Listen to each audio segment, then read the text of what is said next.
Hello everybody, for this Shakespeare video clip we've brought you down to Alcott Fishery, which is near Alfchurch in the West Midlands, and I've got Ken Giles, our Shakespeare super team hero from the past.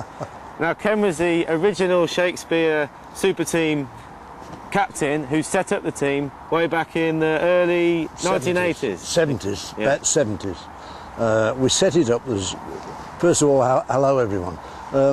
We set it up, there was a colleague of mine, Clive Smith, and myself, we set it up round about 1970s, the late 70s, and because no one had ever done it before, and the original two people was Clive and myself, and then we added more, obviously, as things went on. But we didn't know whether it was going to be a success, and as today it's proved that it has been a huge success. The team was the team to beat, wasn't it, for many years? I mean, it has been ever since. Would you believe we designed? I designed all this. Yeah. All those were, because in those days we were called Pinky and Perky, and because everybody wanted a jacket, but there was only two and they were sent from America actually. Oh, right. But it was a very, very enjoyable time because it was all new, it was all enthusiastic, and Yeah. we were young people. It was very, very good. And in those days, Ken, you guys had a lot to do with the development of the products, didn't you? Yeah, that's right, we did. And basically, I suppose you launched a lot of the key products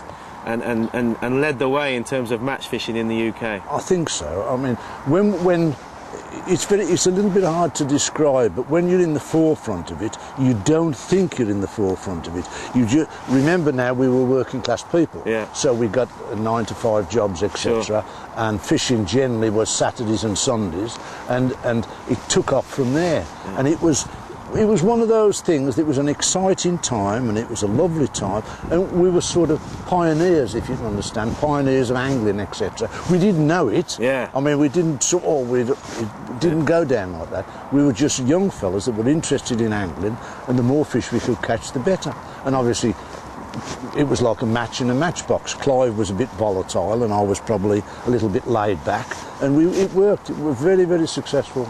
Very, very good. Yeah, so from these fantastic beginnings, and the team's evolved into a squad of 22 people now, and as fishing's become more and more specialised with commercials, with rivers and canals, we've got an extremely strong team. And we've probably had one of the best years we've had for a long time, winning the Winter League final, Division 1 National, and also recently the Evesham Festival team event. There's a whole host of local leagues.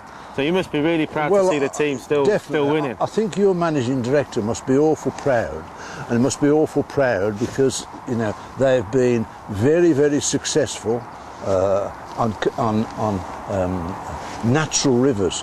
There's the commercial fisheries, etc. But yours is a very, very good team for natural rivers, and to have such a good assessment, very, very good. And what about you, Ken? Do you miss your team fishing? Age has caught up with me. I love team fishing. I think it's absolutely super. And when you have a team win, it's shared by so many people. The camaraderie that you have with team fishing is absolutely tip-top, etc. But I manage to do as much fishing as I possibly can now, which is generally, 4 or 5 times a week. So I get by. So you're just as enthusiastic as ever, and you're still winning, yeah? You've got to believe it. You've got to believe it. Fantastic. So Ken, the tackle's moved on quite a lot since those days. I now want to take us through some of the new products that you've helped us develop with particular relevance to commercial fishing. Now this is the Mach 3 XT 11-foot pellet waggler rod combined with the new Mach 3 XT 035 reel. Perhaps you could just talk about some of the key features relating to this product, Ken. Well, these particular ones, they really are made for commercial fisheries. I mean, in the old days, you used to have great big thick butts. Rods tended to be 13 and 14 foot. And now, due to the size of the commercial fisheries, it's easier and far more better to have the normal 2-piece rods. You can take them off, set them up at home, they're sold in a case, etc., and you've got everything that you want. Also, the reels are a lot smaller now than they used to be. They're all comparison. You've heard the tale of being talked about balanced tackle. Well, balanced tackle also means a smaller reel fitting with a smaller rod, so everything is in perspective. It's in perspective that it's for catching fish. It is really a real tip, and the quality is tip-top. Yeah, and it's fair to say now, I mean, you must be catching so many more fish now compared to the past. I mean, you're catching 100-pound bags of fish, and reels as smooth and as powerful as well. If we'd have had these rods and this tackle in my days, they'd have still been weighing us in now. That's how good they are. That's how much we've advanced. Now, another rod that we've got here is the 10'6" feeder rod. And I know you really love this rod, don't you, Ken? This is the one that I do all my lead fishing with. Again, the reel, everything that you want is in perspective. Now, Ken, this is the rear drag version. Yeah. Which style do you actually prefer? Do you prefer the front drag or the rear drag? And what are the advantages of it? I much prefer a rear drag when I'm lead fishing. Yeah. Right? And a front drag when I'm float fishing. And the reason is, in the old days, you used to play fish off reeling backwards and forwards. Yeah. Right? Chub, roach, etc. You used to take the back wind off and reel backwards and forwards. With carp fishing, you can't do that now, because they can go off at such a speed that you have a back wind and a hell of a tangle. You've got to play carp, tench, etc. using the clutch. Yeah. So it's most important you have a refined clutch, etc. that's set with degrees, etc., which these reels have. And what about the double handle? I noticed you've set up the double handle because these reels are supplied with a single and a double handle. I don't know whether people know about double handles, but they are the thing. And the reason is, wherever that handle stops, right, wherever it stops, it stops. If you've got a single handle and you've had a lot of wear on it, it wears due to the amount of ball bearings that you've got. It falls down to its lowest point.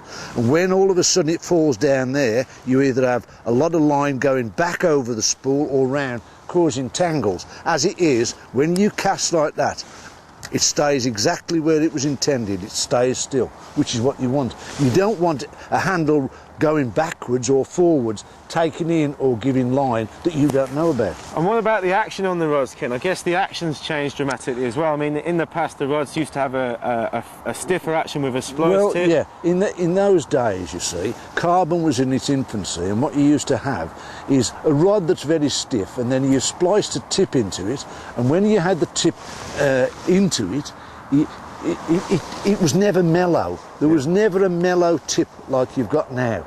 You've got a beautiful mellow tip, etc. So you've still got a sensitive tip without having to have a splice tip. That's right. That blends through the blank, so you've still got some power down through the blank. That's right. And the rod's, it's not floppy, but it's still got a nice, fast, progressive action. That's today's technology. We'll say 10 years ago, you hadn't got that technology, and you had a spliced solid carbon, so you had a wrong one, what we used to call a dog's iron leg. It was you used to go over and then it goes over again, and people used to splice glass in and all sorts of things. They're never ever been as good as what they are now. They're first class now. And what about this new line, Ken?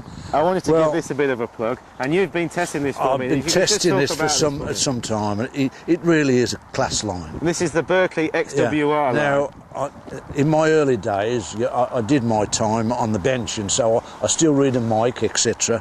Those sizes are absolutely bang on. They really are. And the other thing is, there's 200 metres, and 200 metres means that it's a good rig line. You can do everything, and when you make a lot of rigs, it's surprising how much line you use. And you're finding now for all your pole work, you're using this as rig line, hook lengths, and also hook lengths for your bomb and float fishing as well. I got no complications. It's dead easy. What it says down there, the diameter, is exactly what it is. Well, thanks ever so much, Ken. I want to let you get back to your fishing because I know you want to practice for a match this weekend. So I really thank you for all your help in the development of these products, and also for starting up the super team. Looking forward and looking back, etc., I think the Shakespeare staff and their team are doing really, really well, and I can only say to everybody, you're doing it great. Thanks, Ken.